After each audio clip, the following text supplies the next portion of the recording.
Karlynne with us, and we're going to be talking all about CafePress. Hi, Karlynne. Hi. And Christina. Christina. Hey, everyone. Hopefully you can hear me. We've had a long day. You can tell my hair is up in a ponytail. I'm just like, it's been a busy day, but it's been an exciting day. It's been a lot of fun, and I've been really excited for this episode because I don't know that much about CafePress. Like I don't know. It's just one that somehow we never talk about. We talk about Redbubble, we talk about Etsy, we talk about, I don't know, KDP merch, but somehow we never really talk about CafePress. So I'm excited to dive into that. So same here. Yeah. So anything I think I've got 2 designs up on CafePress. So I think that's it. I think I just tested it and that was it. Yep. So do you guys want to just introduce yourselves a little bit? I know everybody knows. Let's start with Christina. Just say, like, I know everybody already knows you, but just say, like, you're back from your vacation and all that. Yeah. So I'm Christina Sisson, and I've been doing print on demand since June of last year. So I'm still relatively new to this arena, and I am back from my vacation. So I went to Myrtle Beach last week with my family. So with my sister-in-law, brother-in-law, and my nephew. My husband actually stayed home because he's not that much of a beach guy. So I got to go. That's so funny. I'm like, who doesn't like the beach? I didn't even know that was a thing. Yeah, apparently it is. So I was my husband that story. He's gonna want to do the same thing. That is unacceptable.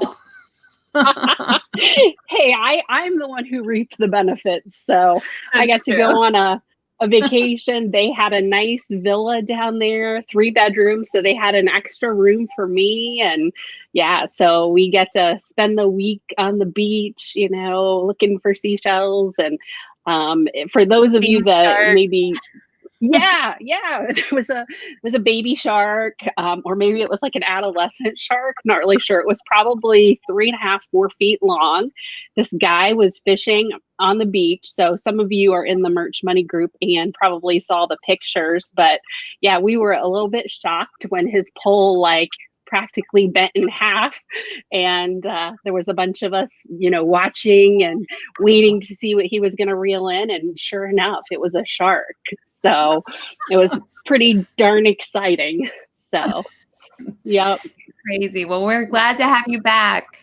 Welcome back. Yes, I'm glad to be back. And plus, every time I go on vacations like this, it's so fun to go in all the tourist shops. I took tons of pictures, got tons of ideas. So I think whenever we start the 30-day Etsy challenge, I'm going to open a new Etsy shop, and it's going to be just kind of all beach themed. Oh, so that'll be perfect. Yeah. Awesome. Look at that. You get inspiration. You go on vacation and you're like, beach. Exactly. I had so many ideas, so many great ideas I saw, and just hanging out on the beach for a week, you see a lot of things and you got a lot of time to think, and, so I just came back with this huge burst of inspiration, and she comes back and I message her. I'm like, you want to go live? I know. This morning? And she's like, sure. You're so awesome. Anyway. Well, Karlynne, we're so happy to have you here. Ian is in the chat saying CafePress was his first pod circa 2001. So did he tell us about when you started with CafePress? I know it's been a while for you too. Yeah, I started in March of 2007. And it was after 2 years of being a stay-at-home mom, and I was doing like logos and stuff like that on eBay and some Elance and stuff. And I had worked at a small publishing company before that, and I just wanted to be home with the kids. So when I found CafePress, and there was also one called, I think it was the one Printfection or whatever, which you can't go through anymore for as a print on demand.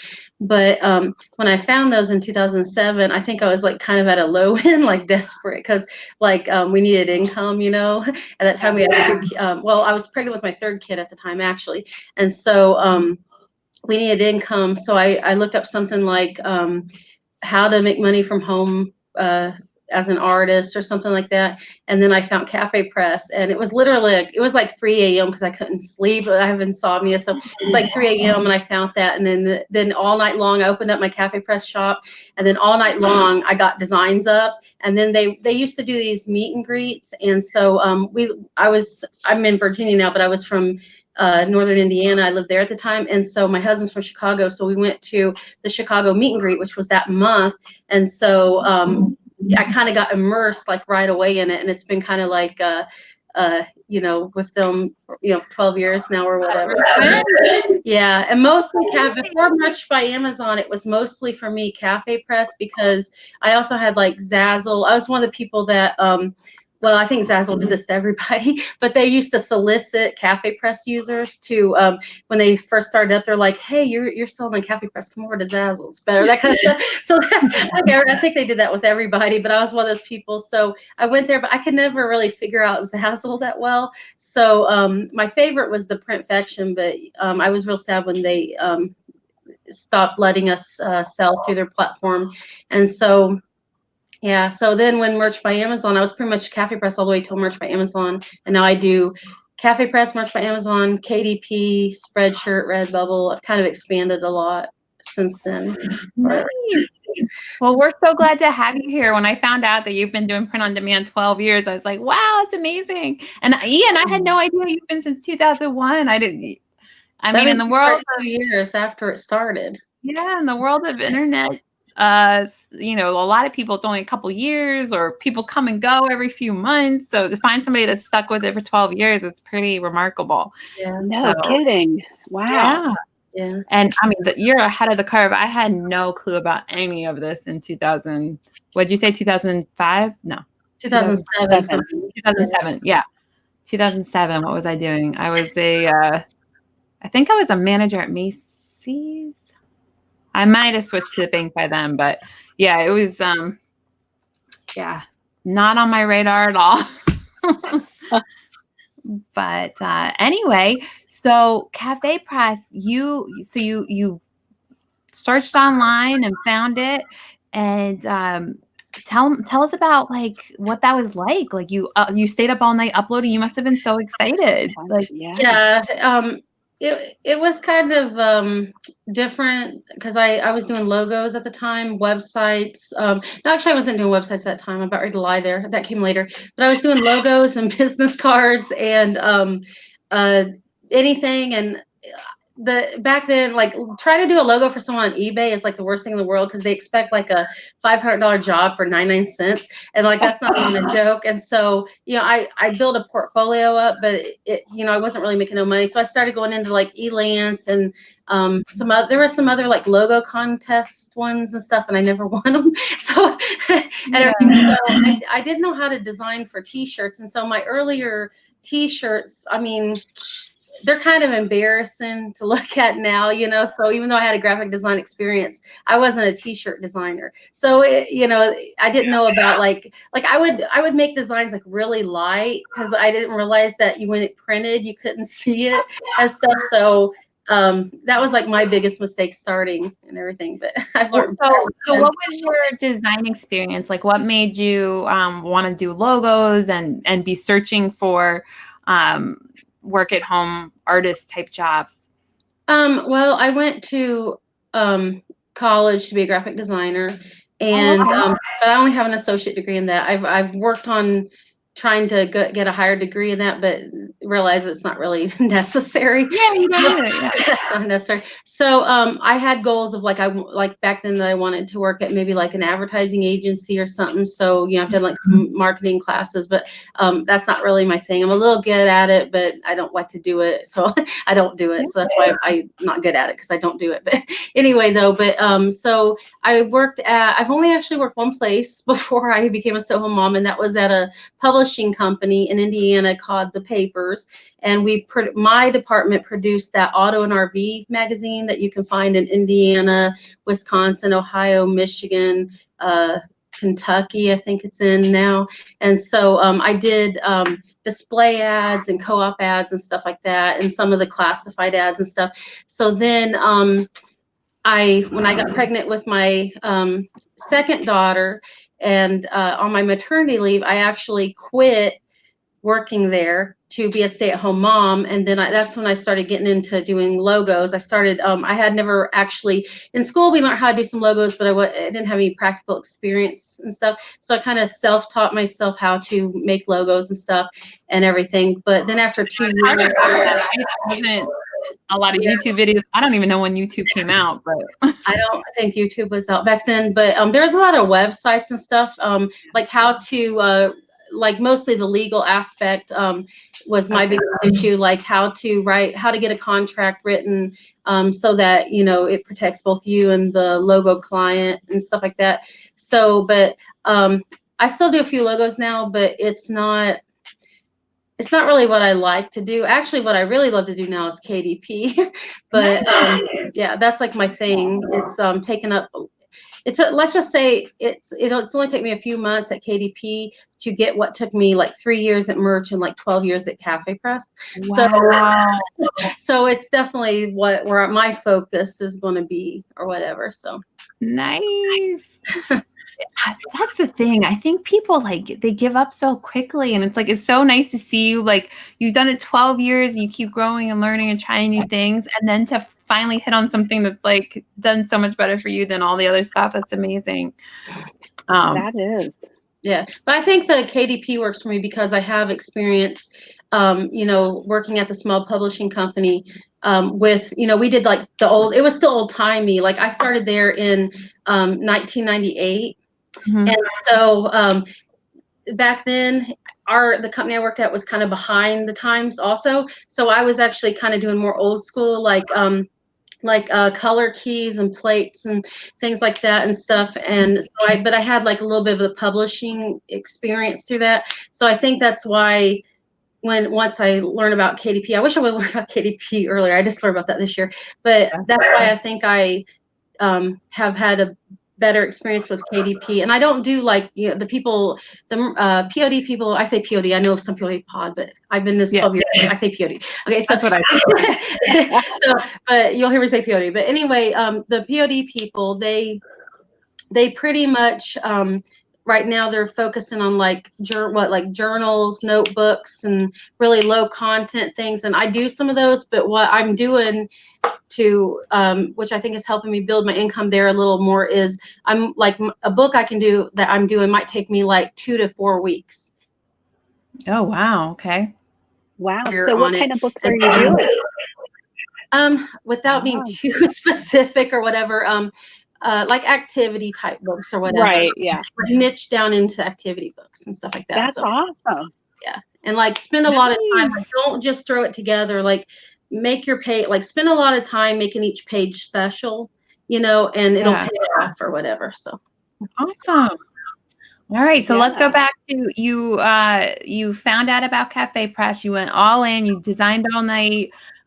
You went to the meet and greet. I love. First of all, back then there was probably more like in-person meet and greets. Like now, there's like we did our. CafePress used to have conferences and meet and greets and all that kind of stuff, and I kind of missed those. I never got to go to a conference because I think I think they didn't do any conferences after I joined. I think they were talking about doing one more or whatever. Mm-hmm. But I don't think they ever did a conference, but they were still doing the meet and greets. So I think I got to go to 2 meet and greets or whatever. Yeah. And then as voice rep, I did get to go out to California and meet the founder and stuff like that and get a tour of the headquarters when it was in California. It's not in California anymore, but it used to be. So yeah, so tell us about that. How did that come about? Well, in I think 2007 was the first year that they did the voice rep program. Oh, did we lose the time I first started CafePress? Huh? Oh, I thought you said something. But in 2008, I keep hearing something. I think someone's asking me a question, but so I keep stopping. I'm sorry. But anyway, in 2008, and 2008, they did like elections. So everybody in the forums, because that's where everybody communicated back then, was the forums on CafePress. And so everybody, you'd get to know people, and then they would vote for you if you wanted, if you were running. It was kind of like an election, you did your little campaign things in the forums and stuff. So I determined in 2007 that in 2008, I would like to be a voice rep. I think that would be really neat. Spent the whole year getting to know people and kind of campaigning for that or whatever. And I'd never done anything like that. I'm an introvert, so that's a little out of my comfort zone anyway, but I did it because I want to be a voice rep. And so in 2008, I was surprised that people actually voted for me. And I was like, you don't even know me and you voted for me. So I was really humbled about that. And so then after that, they didn't do elections anymore. And it was basically if you were in 2008, you were in for like until the program ended. And they had 3 different teams, and I was on the quality team. And we didn't know what the other teams were really doing all the time. But basically, what they would do is, and I can't go into a whole lot of detail, but basically, we would be able to help them determine this is a product they're coming out with, and then we're going to test which version of this product is going to be the one that they're going to sell. And then also another role that we had was we were they had moderators in the forums, but as voice reps, we were kind of like a voice for CafePress. So we would sometimes we get the bad end of the deal because if they announced something that nobody liked, then we would have to go in there and and we didn't get paid, but we had to go in there and kind of like smooth the waters a little bit, so and be like, well, this is what they've told us, this is what we're allowed to tell you, that kind of thing. So but it was fun. I mean, I wouldn't regret being a voice rep. It was probably one of the funnest things I've ever done. So I'm so impressed by you that you would just dive into things and you're like, well, I'm just going to run for this, even though I'm an introvert, even though I don't have experience in this, I'm just going to run for it. So I didn't have no experience in it. That's so great. And then you got it, and you got to do it for 6 years, right? Is that what you said? I think it was 6 years, but they didn't really formally announce when the program ended. It sort of just kind of fizzled out. Yeah. So I think toward the end, we're like, wait, are we still voice reps? Yeah, I don't know. I don't even know if this exists anymore, but you're like, maybe I'm still a voice rep. I don't know. Nice. Well, that must have been exciting to see all the new products as they were coming out and deciding which ones to go with and all that. Not all the new products, but a few. Mostly it was when they had a decision to make on a product and they needed they wanted to know what the designers would like to see, what they would like to offer their clients or their customers, not clients. So nice. That's cool. Awesome. So what was your experience as a seller on CafePress in the beginning and then throughout? Did you find that you could put up a design and it would sell right away back then, or did you have to do marketing, or how did it go? For me, I always do organic, and I've always been like that because I don't like to market. I probably could market if I wanted to focus on that, but I even tried affiliate, doing affiliate stuff, and you have to market that, and I just don't like marketing. So it's all organic for me. But there's people who, do market and they do pretty good, and they affiliate and they do pretty good. But for me, I like to design. I'm an artist. So, when I put up a design or whatever, I never, even to this day, I have trouble remembering to kind of study what I'm doing to learn from it, because I just kind of want, I have an idea, I see something, and I just kind of go for it and I do it, and then that doesn't always turn out good. So there's been a lot of fails over the years, that's not a good niche or whatever and stuff like that. So I'm not probably the most talented at that part. So I welcome to say that there's been a lot of fails along the way, because that's all of us. We all have a lot of fails along the way, and it's it's so nice because it's you're voted a voice rep, so I'm sure people would be like, oh, she must be so amazing, and meanwhile you're like, oh my gosh, I made the last 5 shirts and none of them sold. Yeah. So I've done that a lot. It's humbling to just be we're all trying to figure it out and do our best. So, well, that's really cool. So you started it, and did you just love it right away and just wanted to keep doing it, or was it just like gradually you liked it, or what was your experience with transitioning from doing logos to doing print on demand? I definitely enjoy doing the t-shirts more because I don't like part of the introvert in me. I don't like dealing with clients and stuff like that. I don't like the back and forth that much. And so like today I still do some logos for some past clients, but it's not that often. And so I don't like obtaining clients, talking to clients. So doing t-shirts, I like the aspect that I don't have to talk to people. Yeah. Sounds horrible, but I don't really like to talk to people in person or whatever.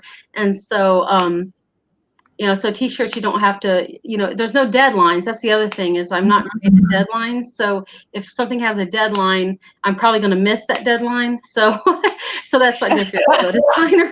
They need their logo. So Nice. Yeah.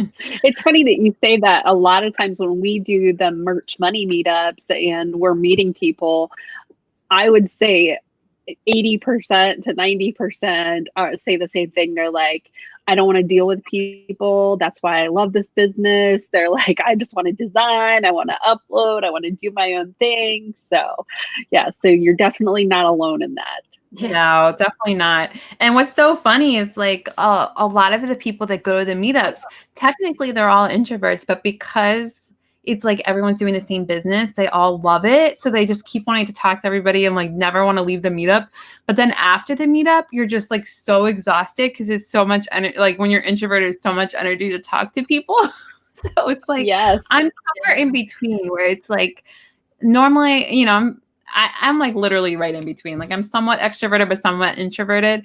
So if I do too many meetups, like when I did this summer, it was like every single weekend. So by the time I went to North Carolina, I was talking with Tara and Jason, and they're all like, "Are you going to be okay doing this?" Because it was like I was just done. Like I'm like, I don't know how I'm going to do this last meetup. But it ended up being fine. I was able to do it, but it's just it does take energy sometimes to be meeting people in person. Mm-hmm. Exactly. And Karlynne, did you say that you're in Virginia? Yeah, Southwest Virginia. So okay, we'll have to keep that in mind. Yeah. Yeah. Because I was saying that I'm like, oh, I wonder if you're by me. And she's about 5 hours away from me. So even though we're still in the same state, it's a pretty big state. So I think it might actually be harder than that if the way you were explaining it. I think technically from like one side of Virginia all the way down to the tip of Virginia is 8 hours. Virginia is long, so 8 hours from one end to the other. So, yeah, because I live in the part like Southwest Virginia goes all the way over to Roanoke, I think, and I live more west than Roanoke. So I'm like way over by Kentucky, West Virginia, Tennessee, like nestled in that little part of Virginia. It looks like a puzzle piece that would break off. That's where I am. Little forgotten part of Virginia. We're here. Okay. Well, we'll have to let you know if we're, in that area for a meetup. So since it's been so long since you've been to one, you'll have to try to make it to one of ours. That'd be great. My video cut out. Can you guys still hear me? I can hear you now. It's going in and out a little bit, but most of the time we can hear you. All right. So, what was I going to say? So, well, one thing just really quick, I'm just so impressed that you agreed to come on this show because I really want to remind people like how hard this is for so many people, like not just you, so many people, to so many of our guests. It's like really challenging to come on the show because it's like they're either introvert or they just have never been on a show before or all these different things. So it's so courageous for you to be on the show. And also a lot of people get I don't know what the word is, pushback or criticism for being on the show because they feel like they're sharing secrets or sharing things about all these different platforms. So I know you've experienced that where people, didn't really want you to come on the show. So I really appreciate that you're here. And I just want all the guests, all the people out there watching to realize like it takes a lot of effort to do these shows. And I really want you to show the guests how much you appreciate it. So, hit the like button or put a comment or something to thank Karlynne for being here today and talking about CafePress. It takes a lot of courage. So I really appreciate it. It does. Yeah. I think I had to drink a few glasses of wine before I did my first YouTube live. So I was so nervous. The family out. Yeah. I was afraid that it would be really loud in here. So my husband, he's from Chicago, so he's a big Bears fan, and there's a game tonight, I guess. And so he thought he was going to be in the living room watching the Bears game. I was like, no, you're taking the kids somewhere. So I managed to bribe him to go and take the kids somewhere and I told him not to come home till like later or whatever. Nice. Oh, thank you so much. So many different things. So anyway, thank you so much. All right. So CafePress. So you did the meetups. You did the voice rep, and then how was California? Were you surprised that they were going to fly you out there? How was that trip? Yeah, that was really fun. They flew us out there, but I'm kind of I'd never ridden an airplane, so we paid for my husband to go with me because I'm not going by myself on an airplane. It would have been too scary for me. But that was like the worst part, was just getting over there on the plane. But yeah, it was really fun. I only met the one, I don't know if I pronounced his last name right, but Fred Durham or whatever. I never met the other one, but the founders, whatever. But it was fun. We got to do a tour of the headquarters, and they gave us some information that that we got to know, unfortunately, before some other people end up being, the information's out now, so I don't think I'm have to keep anything secret about this because of the NDA or whatever, because it came out later or whatever. But when they changed the royalty structure or whatever, we knew about that. And so then when they posted it, we had to kind of go on there and tame the waters and try to explain, oh, it's okay that they're doing this. So it was that was kind of the worst part about it. But yeah, but it was pretty fun. They took us we had like a dinner or something like that a couple times, whatever. We got to walk. I was like 8 months pregnant, by the way, when I went to California. And I was pregnant with my fourth child, my last child. And we were walking, we got out of the restaurant, and they decided to walk all the way down to the ocean, I guess, some kind of a pier that's down there or whatever. I don't remember the name of the pier. It's famous, but I can't remember the name of it. But so I had to walk from the restaurant all the way down to the ocean, and I was 8 months pregnant. When I got back, I had clearance from the doctor to go, but not clearance to do that. So it ended up causing me my pregnancy. I had complications with my pregnancy because of it. So, and I was like, I probably shouldn't have been walking or whatever. I should have stayed by the restaurant or whatever. But yeah, so that was probably the worst part. But the trip was fun or whatever. It was taxing on me because I was pregnant. But if I wasn't pregnant, I would have enjoyed it a lot more or whatever. So well, that's awesome that you got to have that experience. And so how has CafePress changed since then? Like, what have you seen over the years, the changes? The changes that I've seen there's been a lot of changes. I probably can't even remember all of them, but the biggest change for me is just them not keeping up on fixing things in shops, because we used to be called shopkeepers rather than designers, whatever, because you had a shop and that was like what you did. And that's actually how you had to add designs to the marketplace. You had to put them through a shop, either a basic shop or a premium shop. And so for the premium shops, you had to pay for the shop, and the basic shops you didn't have to pay for, but it was like one design per shop or something, if I remember correctly. And I didn't use those a lot, so I don't know all the details of those. But there wasn't like, now you go on there and you have like the My Designs page, and you can add a design and get them added quickly. And in the shops or whatever, you're paying a monthly thing, but they don't fix, like if there's a bug, they don't fix the bug. So it's gotten worse over the years for that. But I still pretty much, unless I'm using Orbit Kit or something, I pretty much still use shops to add my designs, because you can organize them better, and you can, you set up templates and stuff like that. Kind of like how Orbit Kit, I don't know if you guys are, I think you two are familiar. I don't know if everybody's familiar with Orbit Kit. Yeah, we use it, but I don't know. Yeah, but it's like the same concept, like how Orbit Kit goes through there, and you set up a design or whatever, and then you can replace the design without having to replace it on all the things.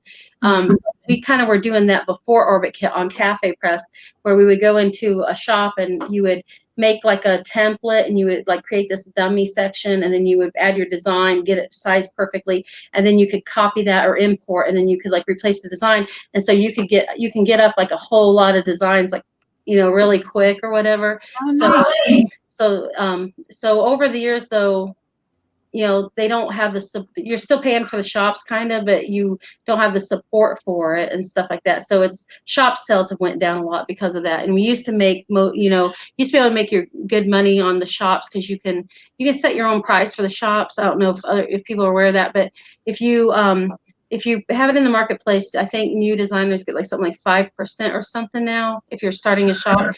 And marketplace without the shop. But if you have a shop, then the designs that you sell in the shop, even like you can add it to the shop and it can sell in the marketplace, you're only gonna get your 5%.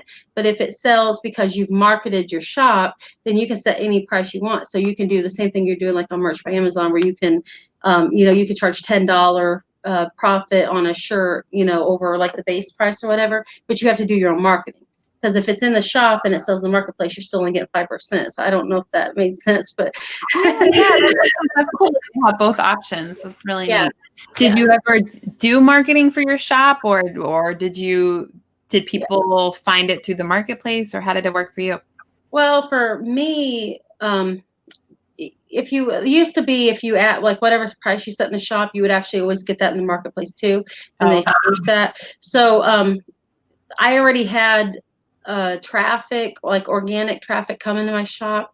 So I just kind of was getting those sales. But then after they announced the royalty change, they started like doing more advertising and stuff, which is good. But then it kind of took away your shop sales a little bit. Oh, I see. So unless you market, I don't market. Yeah. So unless you market, you're not going to see your shop sales continue to stay steady. So they just keep going down and down and down.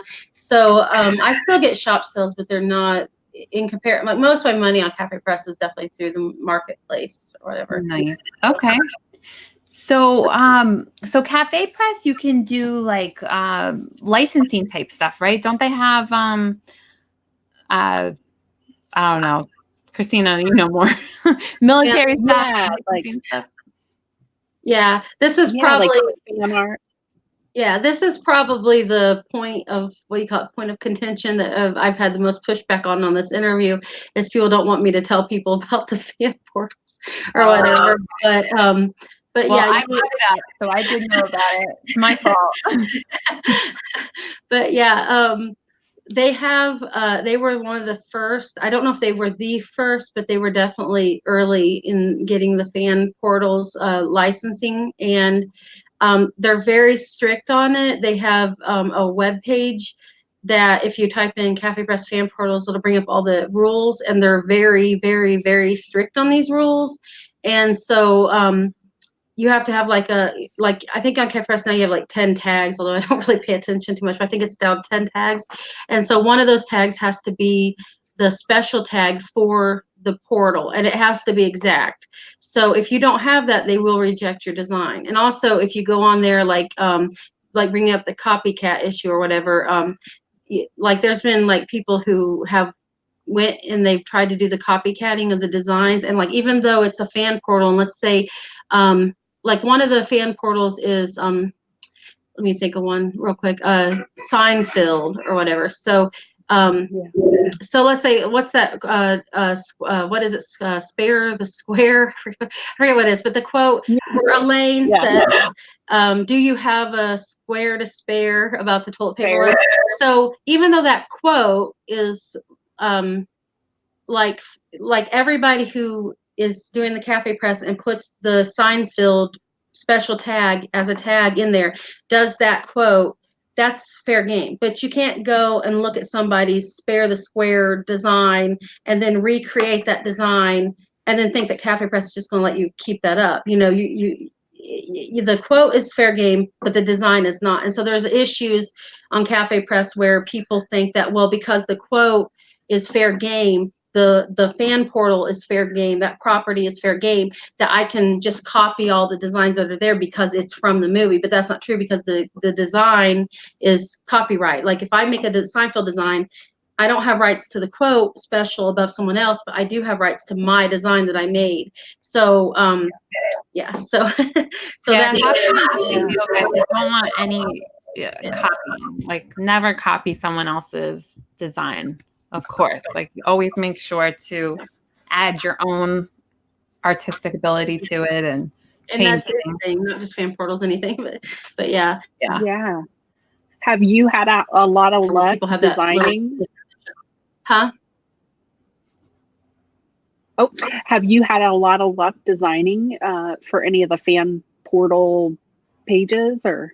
Yes. I'm not going to say which Awesome. one. That's okay. That's okay. Some are flops and some are money makers. So you just have to kind of, my advice to anybody who's going on there is don't try to do them all. There's a lot on there. They have like U.S. Marines, U.S. Army. They have movies. They have TV shows. And everything, and each of them have their own rules. So you have to go through the fan portal page rules, and you have to like just kind of like learn the rules for one fan portal, and then come up like with your unique designs for that fan portal, and like give that one fan portal a shot. Don't be like all over the place and make like a design like I love Seinfeld, I love Cheers, I love the U.S. Yeah, creative. Yeah. So, like kind of like hunker in on one fan portal and like give it your all and be unique, and then you can make some money out, unless it's a flop. So there are a few that you could do that with, and they're not good sellers. But yeah, the ones that are good sellers. How does it work when you submit your design? Does it have to go through any kind of approval process, or does the brand have to look at it and decide if it's okay or anything? I don't think the brand specifically looks at them like as they get approved. I'm not entirely sure about the process on that. But if you have stuff up there that doesn't fit the rules, then CafePress will not approve it. And so you have to make sure that you're fitting the rules. But as far as like it's not like as like the design, say design quality, because that seems mean, but like there's some, I've done some like licensing things outside of CafePress, and in some of those situations the properties would look at them and they would pretty much deny everything because it wasn't like to their very strict quality design standards. Yeah. And on CafePress, there's a little more leeway as far as like how good your design is. As long as you follow the rules strictly, then it most likely will get approved if you're not copying and stuff, and you're following the rules and stuff. Like there's some really weird rules too. Like you can't have them on thermos products. You can't have them on thongs. You can't have them on some of them you can actually though. So it's like each fan portal has their own specific what you can do. Like some actually provide assets, so you can like download a logo to put in your design, or things like that. But like you can't draw. Like I got rejected for Woody the Woodpecker because I drew Woody the Woodpecker, and that was I did it like in a kawaii style, and that was a no because the rules had said that you can't have a likeness of the character or something, and they don't provide, unless they've changed this, they don't provide Woody the Woodpecker. I'm like, how do you sell Woody the Woodpecker without Woody the Woodpecker character? So I was trying to figure that one out. So because that would be wild if I put it by crazy. I don't want you to draw it yourself, but then they don't provide it. It's funny. Yeah, but I guess you could put like in text, I love Woody. I don't know. I love Woody the Woodpecker. I don't know. But that one was a flop for me. So I gave you go on to my flops. It might not be a flop for you, but that was a flop for me. So wow.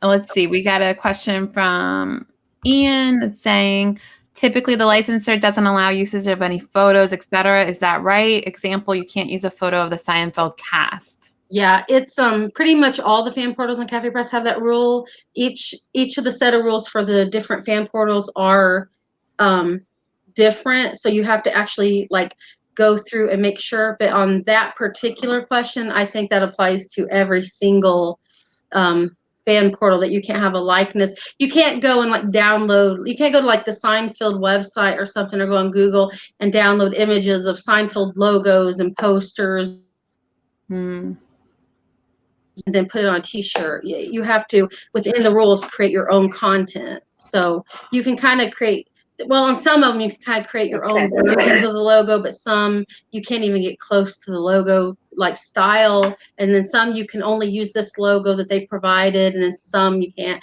So I mean, you just really have to, every single fan portal, go through there and see what it says or whatever. Yeah, I was super excited about stuff like that, and then when I started digging in, I'm like, wait, I don't know what to do exactly. Like I would get, I don't know. It's like, it's one of those things where it's like you feel like it should be easy, and then you start doing it and you're like, I don't really know how to make this unique, but also kind of stay on brand. And like, yeah.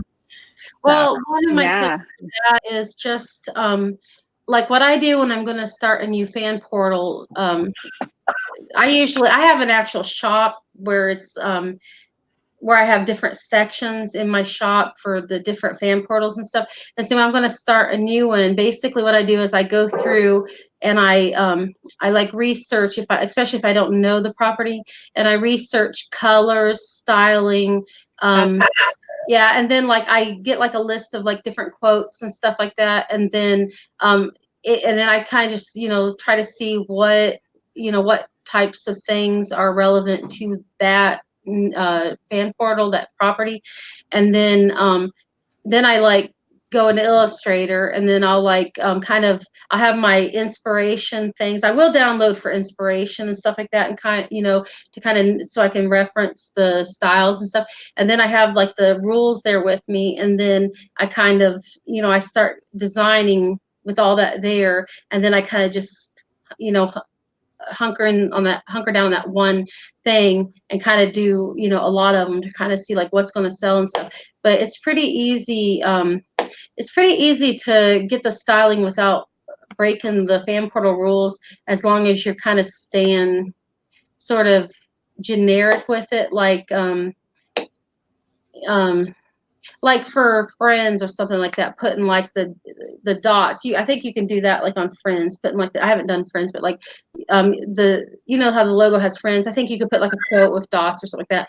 But I would be careful about that also, though, because that could be someone else has already done that. Then if you do it the same way they've done it, then it could be copied. So you have to be kind of careful that you're staying with the brand and not what other people have done a little bit, but stuff like that. Yeah. Sometimes CafePress shirts. I was pulling up the questions. So if you had seen me looking down at my phone, I was trying to find the questions because I had posted in the group and people had asked questions. And that reminds me of, I think it was Tara. Yeah, Tara asked the question. I would like to know the details of CafePress selling on Amazon. I've seen things listed and sold by CafePress, but are they using the individual sellers' designs? And did the designers choose to have them sold via CafePress on Amazon? And if so, are the royalties the same as if they are sold on CafePress, or are they lower? So that kind of reminded me when you were talking about Friends, because sometimes we see Friends shirts on Amazon and people think like, oh, well, people are breaking the rules and they're going to get kicked off Amazon.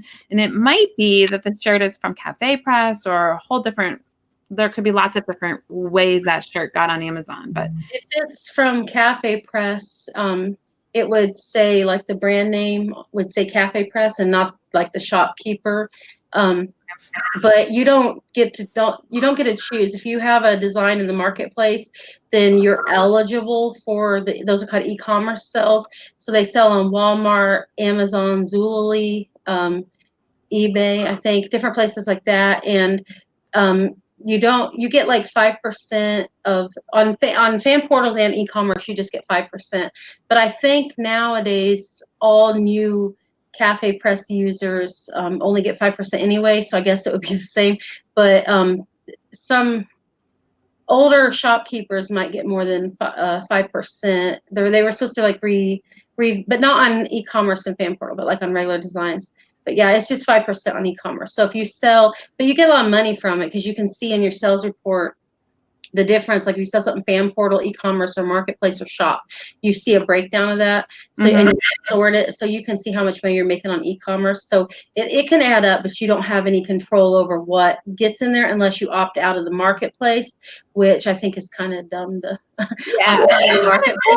It's like I had brought up Walmart in a post in Merge Money a while ago, because I was like, I know there's so many things that I know exist, but it's like I just don't have time to go down every single path. So Walmart's one of those paths that just haven't gone down. Like I'm like, okay, I know you can sell on Walmart. I don't know that many people selling on Walmart, but that's interesting that you can get to Walmart a different way of just going through CafePress, and then CafePress sells it on Walmart. Yeah, you don't have any control over it, but it's possible. Yeah. But it's competing too, because I have some products from CafePress, the designs that are on Amazon, and then if I put that, then I'm kind of competing with myself. But I don't really focus too much on that, because I just go ahead and list on Merch by Amazon, even if CafePress has already chosen it, because it's, you know, different products too. So, you know, like, you know, they have like CafePress has, Amazon has like, you know, this, what is it, like 10 products now, I think, or whatever. And so, you know, I mean, Merch by Amazon has 10 products now, and CafePress, you know, it's like hundreds of products and stuff like that. So it's, you're not really competing, but I guess on the t-shirts, if a t-shirt goes on there, then you're kind of competing, because CafePress offers it lower than what you can on Merch by Amazon. So, oh, that was going to be one of my questions too. What is the price that CafePress sells at? Yeah, CafePress, they didn't used to do this, but they set their own price in the marketplace. And it used to be a customer could go to CafePress and they could see a shirt that was like for $16.99 or something, and another for like $19.99. It's like the same shirt but different designs. So when they changed the royalty structure, they changed it to where now every product CafePress sets the price on. So you just get a royalty percentage of what it sells at. So if they're having a sale, you get paid less because of that sale. So what do you think about that? Do you wish you could set your own price?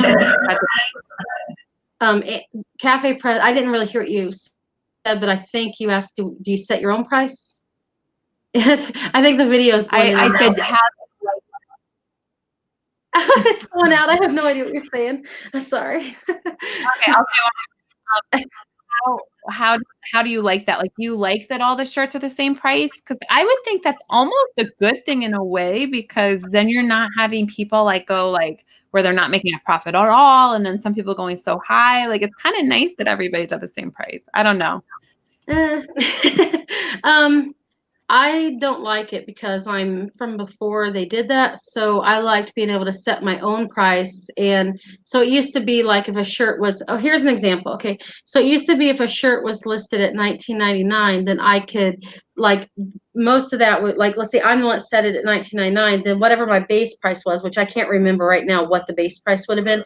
But let's say that I used to set my price is about $10 profit for shirts or whatever. So that used to be a thing back then, that people would like, oh, you know, price them high and they would get sold. So so let's say I had a $10 profit on that and it sold in the marketplace. I don't think it deterred sales for someone to have different prices like that. But then when they did the 5 to 10%, so let's say the 10%, most people were getting like 10% at one point. So like if you sold something for $19.99, you're only going to get $1.99, as opposed to like whatever what it would have been, something like, I don't remember for $19.99. I don't know if my profit would have been $6 to $8. I don't remember, but it was a lot more than $1.99. So I don't like it for that reason, because you're not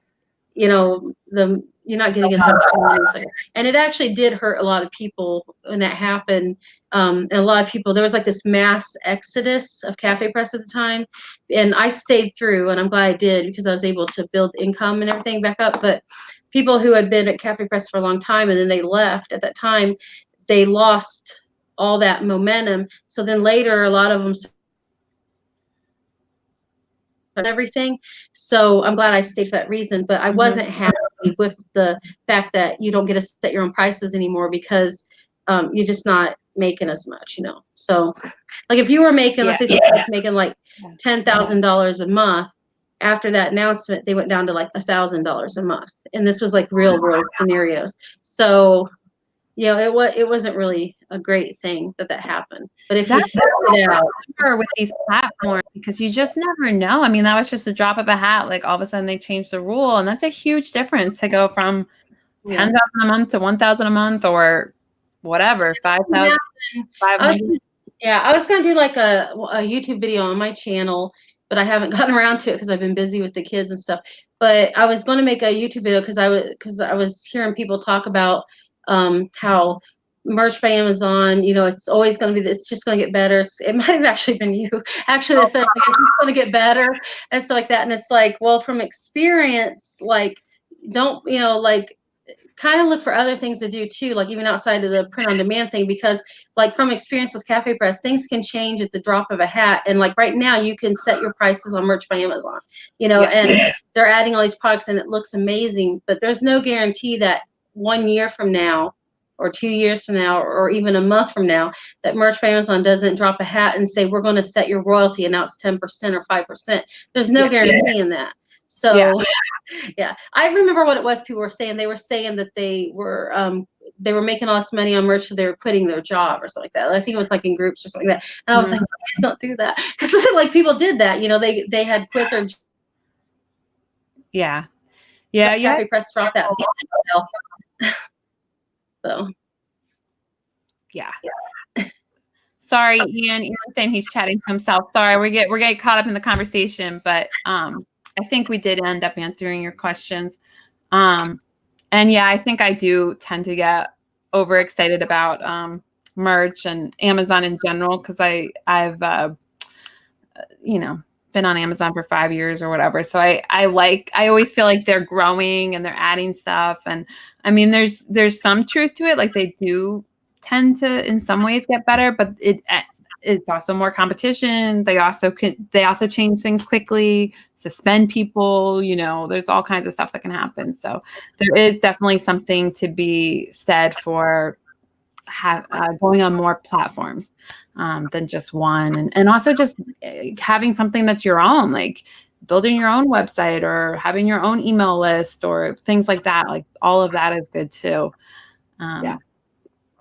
But at least one thing with print on demand is you still have the design. Like as long as you still are able to sell the design on other platforms, as long as they don't like have some kind of rule where you can't sell it on other platforms, as long as you can still sell it. It's a little different than when you have like inventory that if it gets damaged in a warehouse or something, it's like it's gone. Like with this, it's like if one platform changes their rules, you can just kind of put the stuff somewhere else. So it's kind of nice that you could do that.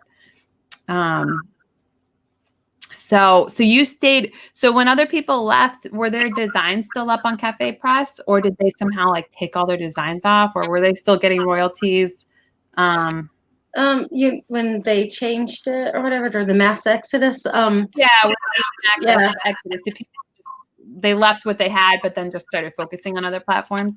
Some people did that, but there were people who were really upset at CafePress, so they took all their shops down, so then they went to other places, and it was a pretty big deal, like talked about in the forums and stuff, and kind of like people taking sides and stuff like that, and how can you stay with CafePress and stuff, but we're so mad that they don't even want any artists. They didn't want anything to do with it. And then the people who stayed with it, though, they didn't all make back the money they had, but if they stayed with it, then they were able to start rebuilding and stuff. So I was fairly new when it happened, so I didn't have as far of a fall, so that might be why I stayed, but it didn't affect me as much. But I stayed and I buckled down and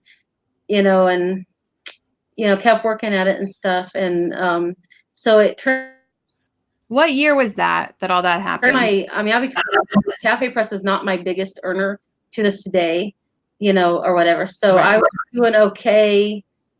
I was doing okay before merch by Amazon came along, and then I got into merch, and then I'm kind of slower at getting things done and stuff. So Ian says he was one of the people that left for Zazzle. I'm sorry.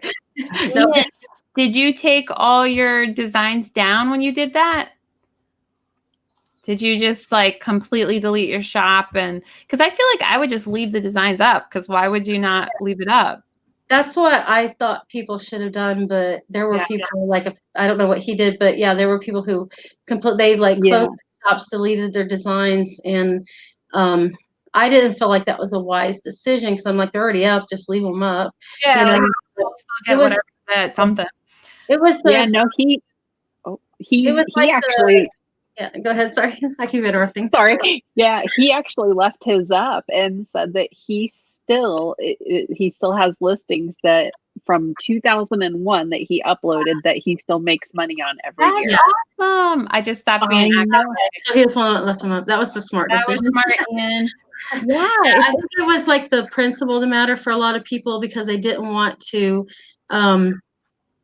be putting money in the pocket of CafePress. They felt like CafePress betrayed them. Let's put it that way. So that was like the reason they took everything down. And a lot of them came back later though, and they had to like restart and rebuild everything after they let the emotions, wear down. But I think there's a lot of people who never came back. I think there's a lot of people who to this day still won't touch CafePress because they felt betrayed. Because before that, CafePress was like everybody felt like CafePress was like a family, kind of like it had this like family atmosphere, and like the forums were great, CafePress people were great, and it just felt, it didn't feel like just this company stabbing you back, because like the motto of right now I've got, hold on one second, I'll show you, hold on. That is so cool. He says so Ian's been selling there since 2001. He's still making royalties since 2001 on this. That's awesome. Yeah, that's crazy, because they started in 1999. So this, I still have this. Let me figure out if I get in here. It says, this is from CafePress, helping people. I cannot get it in there. Helping people stick it to the man since 1999. And this is like their motto. They were like, this is something we're doing. This is like, we're not these big companies, or this little small company, and we're helping you to make, to do this and change your life and all that kind of stuff. And this is, we're all in this together and all that kind of stuff. So then when they did that, that's why everybody felt betrayed, so. Wow. Yeah, that's pretty crazy. And to have it be such a big change like that, like they didn't even like ease into it. Like Amazon's probably going to lower royalties. They've already lowered them, but it's a little bit more gradual than just all of a sudden like going from $10 a shirt to $1.99. Yeah, it was gradual in a sense, in that like they announced it, and I think they gave us like a few months or something, and then it was kind of like a 3-month drop down. So, and it was like steep drop downs for 3 months or something, if I remember correctly. So it was not enough time. Yeah. So it was, I understand why people felt betrayed, but I just don't think it was you have to keep your emotions out of business. And as from a business perspective, you should, like, they should have just wrote it out like Ian did or whatever, and let the emotions die down and not do something drastic. Like if merch does something like lowers it, don't delete your merch accounts. Don't delete all your designs. Learn from the CafePress mass exodus, and don't do that, please. It won't be good for you. Yeah. And there's always, I mean, that's one of my favorite things about print on demand, is at least it's like you can just put the designs somewhere else. Like there's always a way. Like even if you go to your local print shop and have shirts printed and sell them at your local store or whatever, like there's always a way to find another path or another I mean, there's so many platforms. I think Jacob Topping was in here at some point. I saw a comment from him, but he has a book where it's like, I think it's like 40 different platforms or something. Like there's so many, and there's so many that I haven't even begun to delve into. So Walmart's one I haven't gone into. eBay I haven't done much with. I mean, those are big websites to not even have tried yet. So there's a lot like that where it's like I haven't even there's certain print on demand companies I don't even know the name of, like Designed by Humans. I hadn't heard of. I know a little bit about them now, but I can't even think of other ones. But Cow, like I never hear people talking about that one. That one's a platform. I didn't know that. I used to have like a list of print on demands, and I used to have it in my group, And at the time I had like a list of 40 that were like really good, and it's a lot more. Some of those don't even exist now, but there's so many I couldn't keep up with the list anymore, so I don't even maintain the list. But Yeah. if you have any type of type of thing you do, Yeah. you can find a print on demand for it. Like there's Greeting Card Universe, for instance. If you do greeting cards, they sell your greeting cards at Target, I think. Like a person could go up to the greeting. Wow, that'd be so cool to see And if your they still card do at that, Target. yeah, so I don't do well in that because I literally have, I think, 10 cards up at Greeting Card Universe, but I still sell them. And I think I spent 2 weeks making cards there, and I still get like the random sell. I think I get a payment like once a year or something like that. But if a person, loved to design greeting cards, and they felt like Zazzle, see, Zazzle's like really, where there's people that's already established themselves in the making greeting cards at Zazzle. And so it's kind of a tough market to get into, but you could go like into like Greeting Card Universe and you focus on that. And so that's one. And there's like other ones that do just like buttons, that's all they do, And you can decals. do like fabric, right? There's like fabric you can design, and there's Spoonflower has I haven't done Spoonflower because you have to I did some designs, but I haven't sold anything yet because you have to like buy the sample before you can sell it, or whatever, so you can check it. But they do wallpaper, I think, and fabric. And so yeah, there's and then there's 3D printing, necklace places. There was one called I think it was called Shapeway or something, and I did that. And so you can take you can make 3D things, or you can even take like a flat 2D thing, and they'll turn it into a 3D thing. You can make necklaces, statues, and that was back when before 3D printing was as big as it is now. It was like when people were just starting to talk about 3D printing, and then they started that print on demand where you could make jewelry and statues, 3D printing like that, and actually make a physical product. And then there's great Game Crafter, where you can make games and sell it. Like you can make your own board games. So there's so many print on demands. It's hard to keep track of all of them. Yeah. So the ones, here's the thing about it is that the ones that everybody's talking about are great and everything, but if you can find something that you can really niche into, like one of those print on demands that less people know about, you can get in there, and stuff like that. If you focus on it, then that could be one avenue for people, and stuff like that. So Ian saying Zazzle has food items. Look at that. So nobody's talking about that. There's all kinds of stuff out there. Yeah, if you want to do edibles, I think I've seen a few of the edibles at Zazzle, Jelly Belly tins and cookies, where they print your design on the icing or in icing or something. And it's like cake pops that have you could do birthday cake pops on Zazzle. It's where you could put I'm 5 on it. It's crazy. It's all things you can do. It's endless. I think that's one reason why I really like Merch Wizard, because you have all your keywords, your designs, everything in one place. So then if you let's say that merch does fall out, and I know I always talk about merch and how excited I am and how it's always growing and all that, but I did go through the housing crisis in 2008.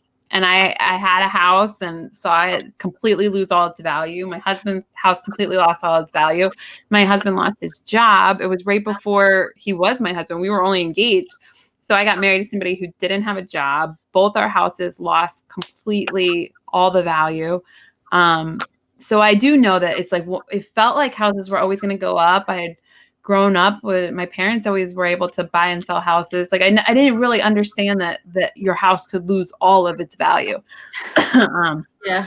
So I didn't even understand that whole neighborhoods could just disappear, or it could get really, really bad.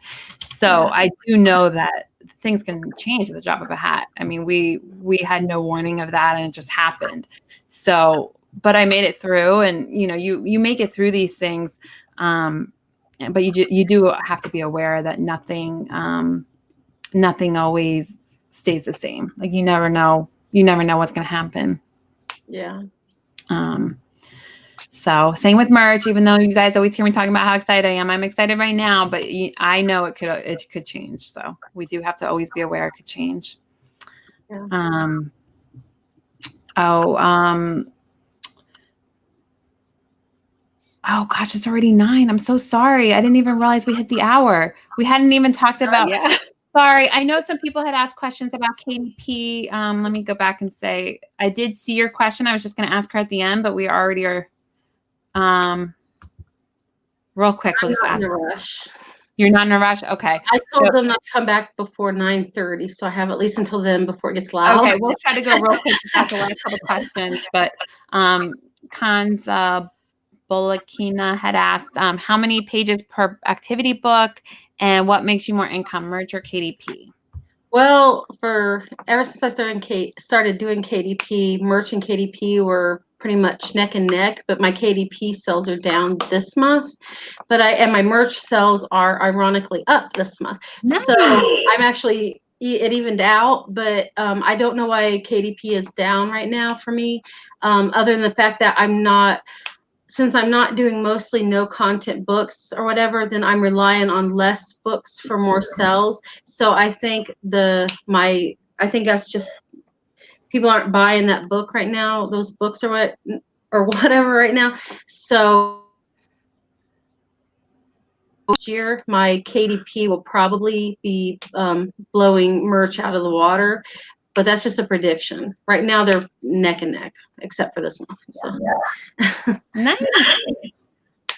And that's a good thing to point out. What you said about having products on different platforms is that when one goes down, one might go up, and it kind of just evens out your income a little bit when you have it spread out.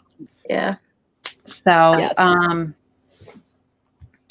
Do you get a lot of business-to-business sales on CafePress? Gift shops buying your store, et cetera? If so, what was your largest sale? I have had some businesses buying from me, like Salvation Army actually bought from me one time. And so that was kind of interesting. Wow. It was the Chicago Salvation Army. I guess he was his name was like the director or something like that. And it said my order came through that's kind of neat.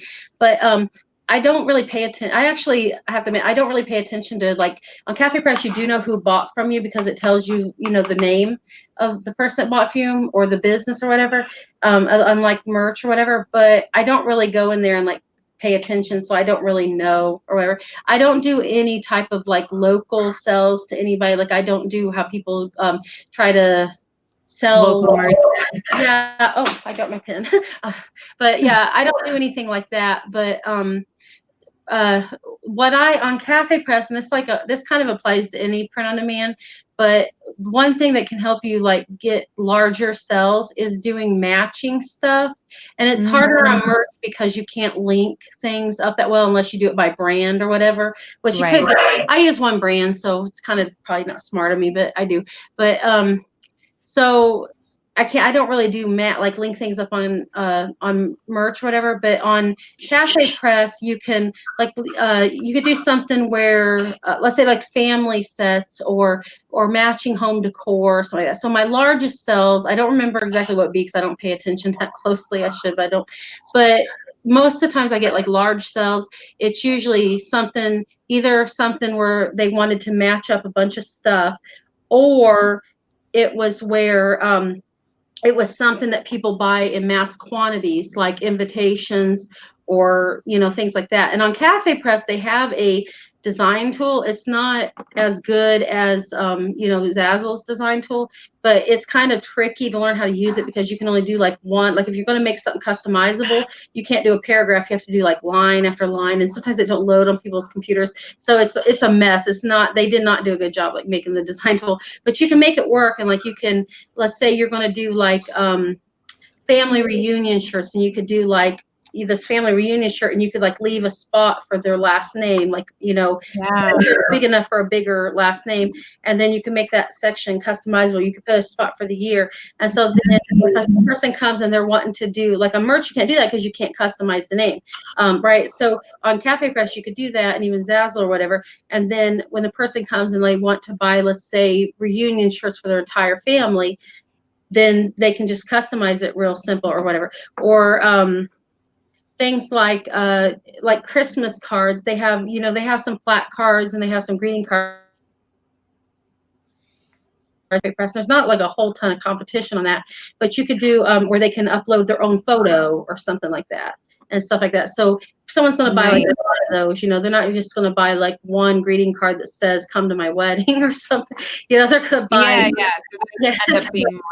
Yeah. And Amazon does have Amazon Custom, so we don't talk about that very much either. There's so many ways. Yeah, I have that, but I don't do that because we talk about merch, but they're selling on Amazon, and then there's also Amazon Custom, which is a little bit separate. So there's and of course KDP. So there's a lot of different things even on Amazon that we don't even talk about that much. So we there's a lot out there.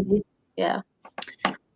Real quick, Christina was saying, talking in the chat with everybody about KDP because they had more KDP questions. We'll have to have you back on at some point to talk about KDP.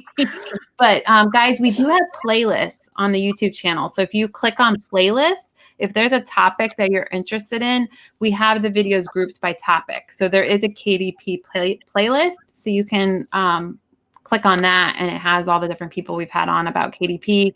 We also have ones about, I don't know, we have like 10 different topics on there. We have designing and marketing and keywords, all kinds of stuff. So definitely check out the playlist if there's certain topics that you're interested in.